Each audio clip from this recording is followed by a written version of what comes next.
All right, good afternoon, guys. Probably should have taken that off first, huh? There's not really much to talk about.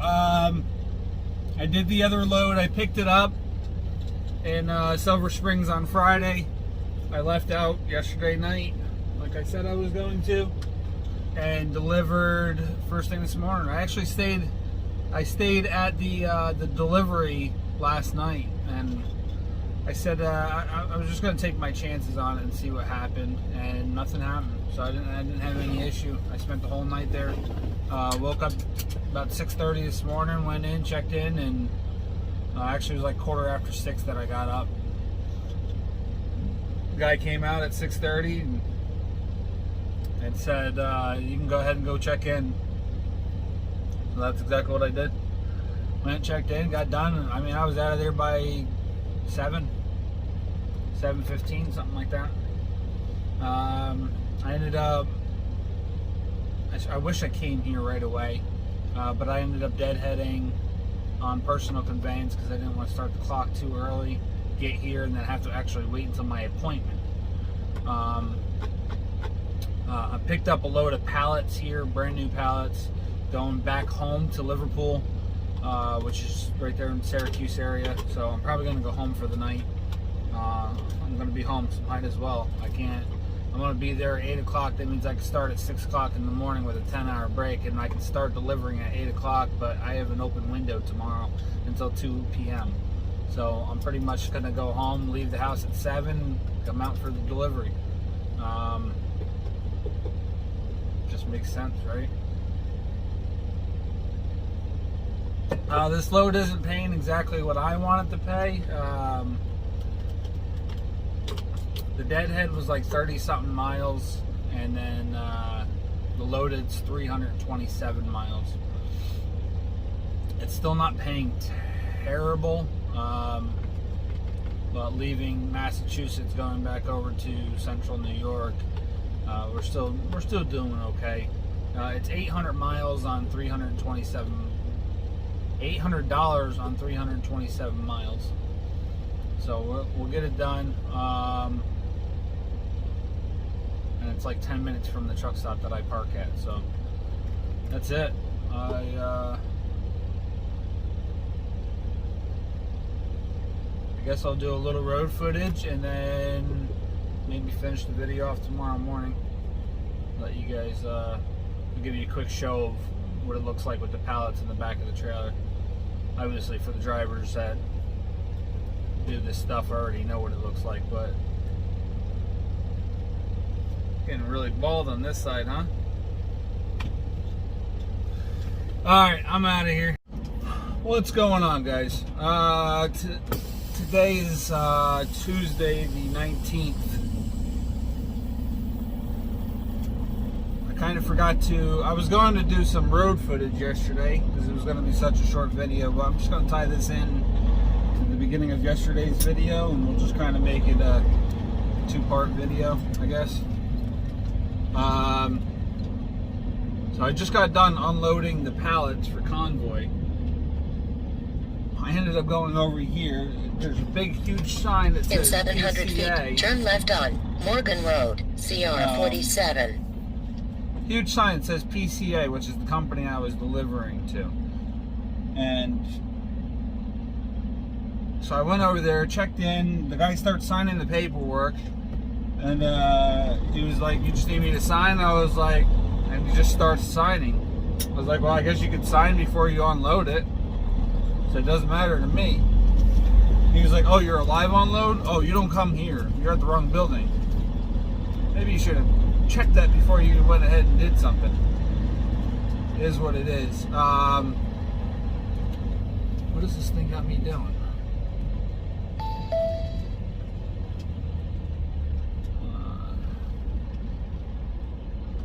No, let's go this way.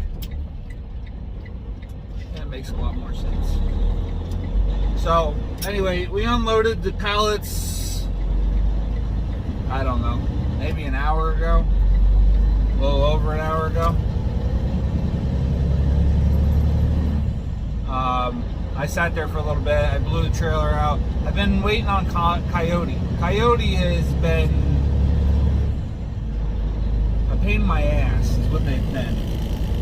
I've been contacting them since last month when I was trying to pull a power-only load.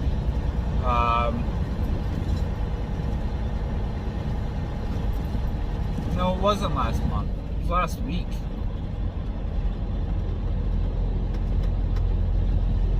Yeah, last week.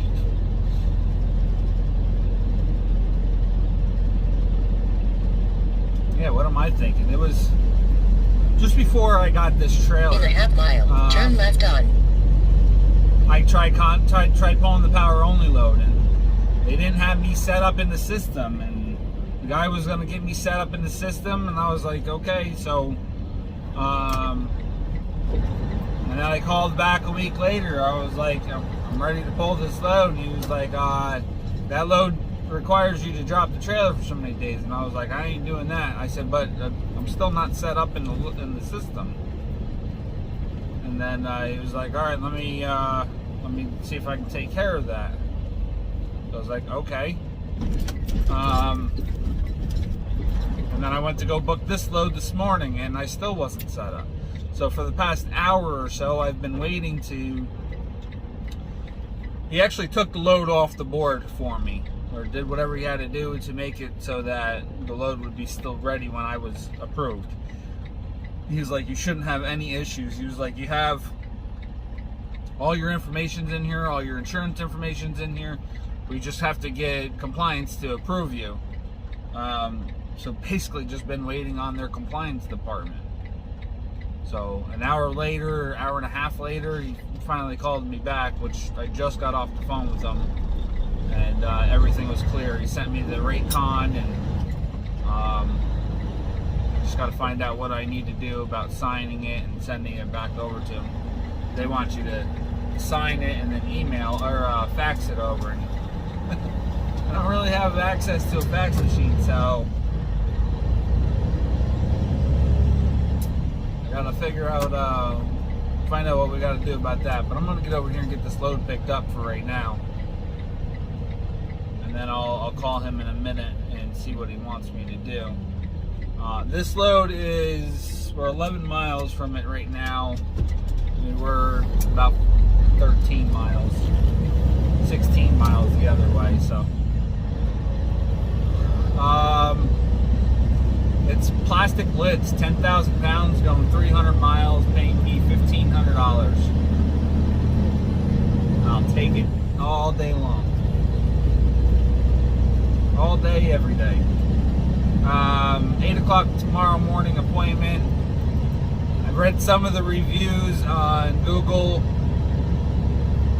for the delivery location. I didn't look anything up for the shipping location.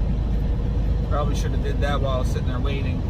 But the delivery location, it's like some people really like it and some people really hate it. And there was one guy on there talking about he was owed $5,000 for going from New York to California and still hadn't been paid yet. So that's none of my concern.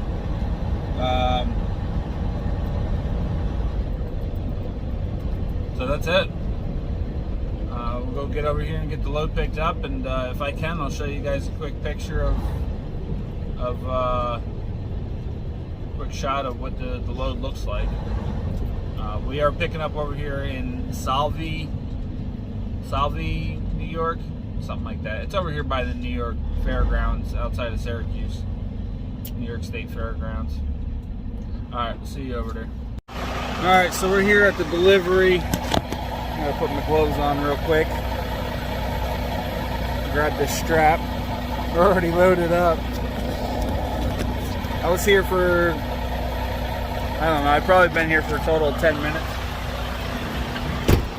Maybe a little bit more. Between checking in, and it took a few minutes to get checked in, so this is pretty funny.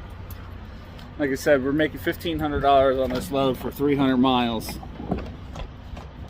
which I will do gladly.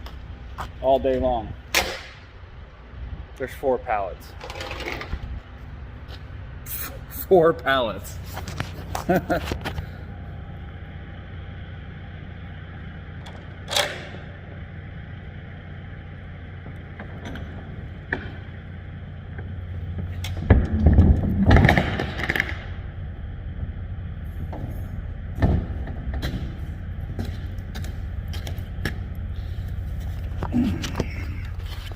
All right, let's just gonna throw a strap on here just so that it's, I'm not even gonna put it up against the product. Let me show you.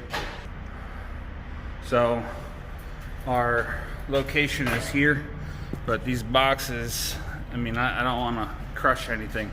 So basically what I'm going to do, since I keep forgetting to get my load bars, is I'm just gonna put the strap right here. So if the pallet starts to tip over, it's got the strap to stop it and push it back over. I don't see them going anywhere though. They're 2,500 pounds supposedly. No, they're not even that much. I wouldn't be able to shake it like that. 4 pallets.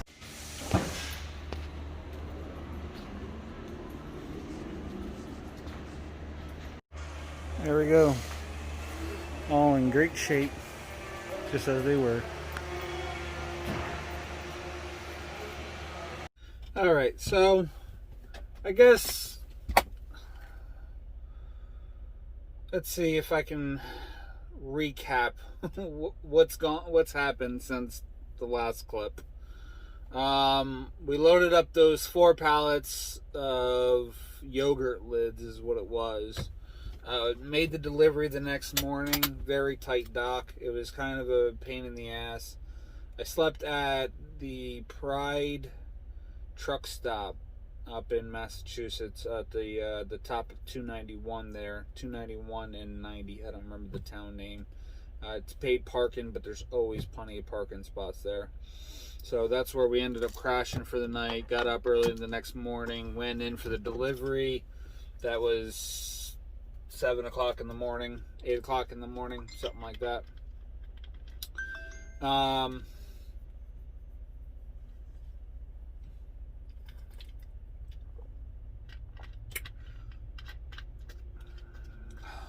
There was another driver there when I was waiting to check in. I had to wait for the other guy to show up, or for the guy to show up, I guess. I rang the bell, nobody came. That was the door I was supposed to go to, so I had to wait for that guy to come in. The other driver checked in. I was trying to be courteous. The guy obviously just got there. I wasn't gonna go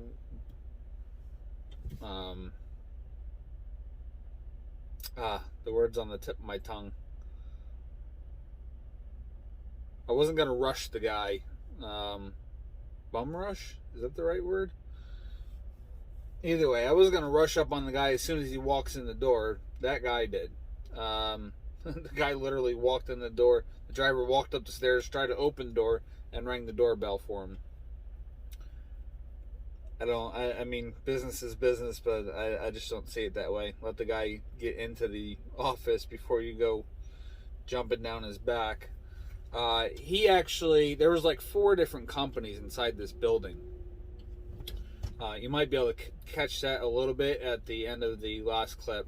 I just showed the inside of the warehouse. But like I said, there was like 4 different places inside that one building. So I checked in right afterwards, and I had to go through the building and go talk to another guy.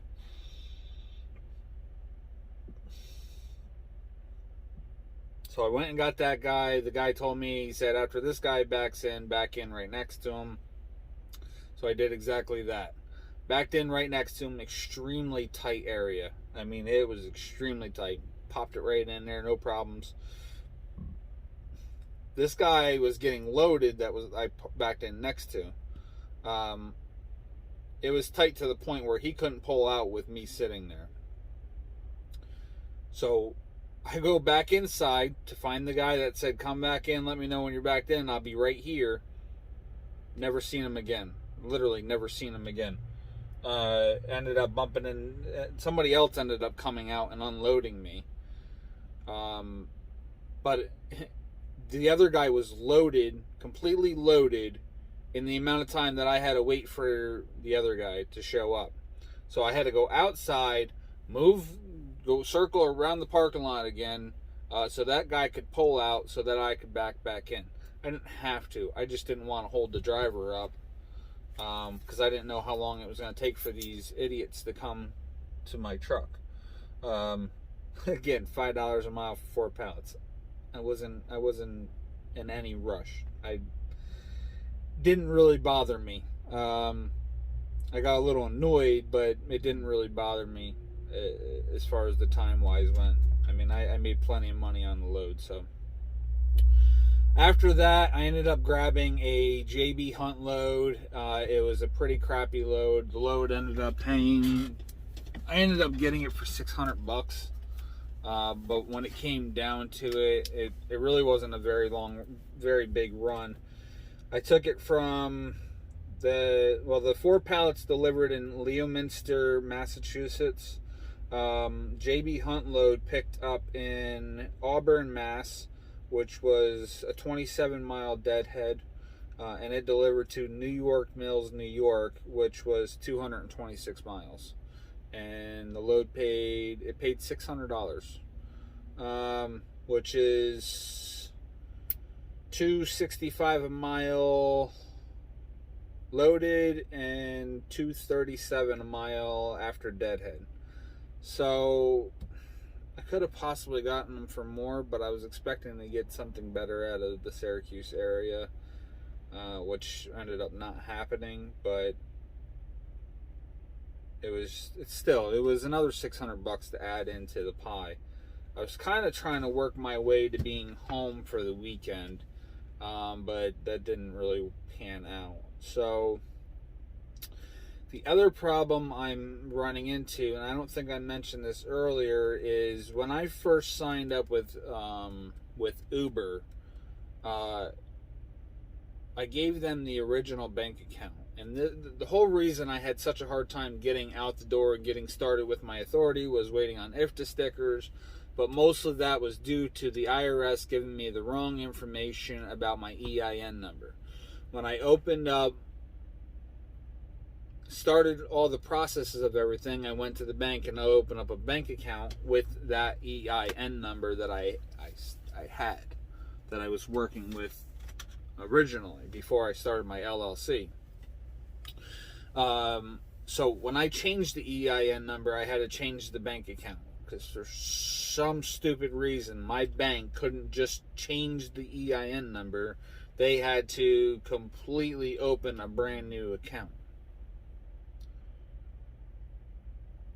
I thought it was stupid and retarded, and it was a long, drawn out, unnecessary process in my opinion.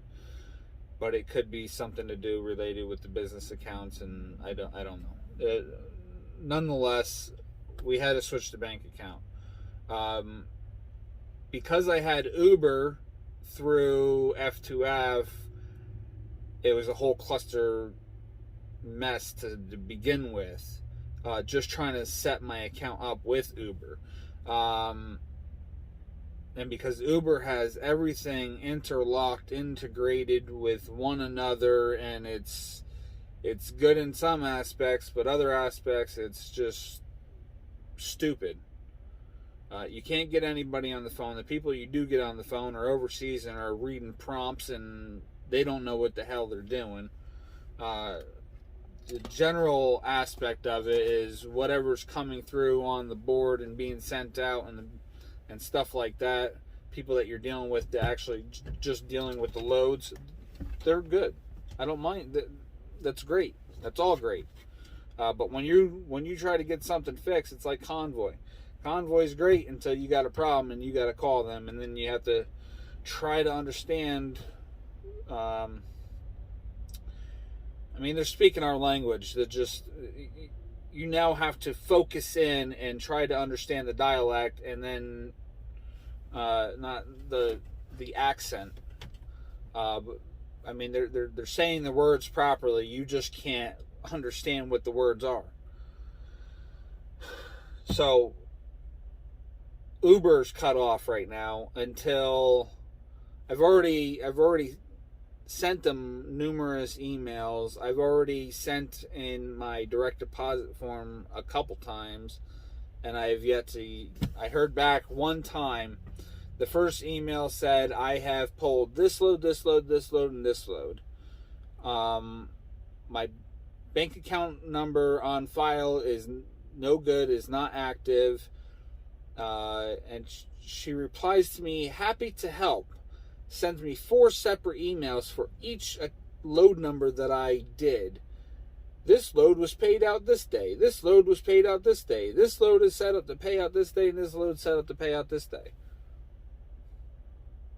You're an idiot. The whole point was that none of those loads can be paid out to that email, to that account number. So they're going to end up paying all these loads out to that account number, and then my bank is turning around and sending the money back. Bottom line is I have to wait until all of that is situated and figured out before I can start pulling Uber loads again. And I've been making that really good with Uber. Just the loaded rates. The loaded rates have been, let's see, 4 Ubers in a row. First one was $4.98 a mile. The second one was $3.60 a mile. The third one was $3.39 a mile. That was the overweight load.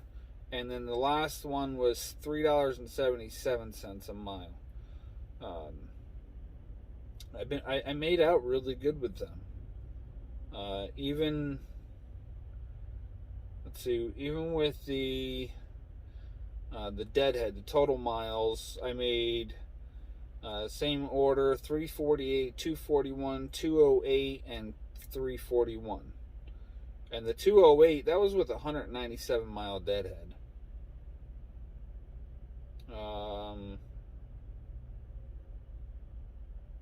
The 241, which was the second Uber load, was with a 233 mile deadhead.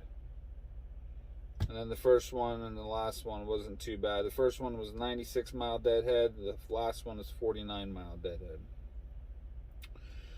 So, which is going to make a lot more sense when you guys watch the video after this. I've been talking too long as it is. Currently, we are on, we didn't do anything today. We delivered the soda load for JB Hunt this morning. And then I deadheaded down here. I sat at the TA in Binghamton for a little while. I got the truck washed. It looks really good now. I even washed the trailer, even though I only got it for a couple more weeks. But it was just, I might as well be pulling a decently clean trailer. Not to mention, it's a write-off anyway, but that's beside the point. And now I'm sitting here in Tunkhannock at the one truck stop on the the east side of Tunkhannock. So I'm here for the night. Pick up tomorrow in Tunkhannock at P&G at 9:30 in the morning, and then Saturday morning I got to deliver up in Massachusetts. But I will start another video for that tomorrow morning, and I'm gonna have one more video after this for numbers, and that's just gonna be a short video. So that's it for right now. That's it for this video. It's long enough as it is. This here is already 12 minutes before I cut it down a little bit if I need to. 13 minutes. So thanks for watching. Stay safe, and we will see you in the next video.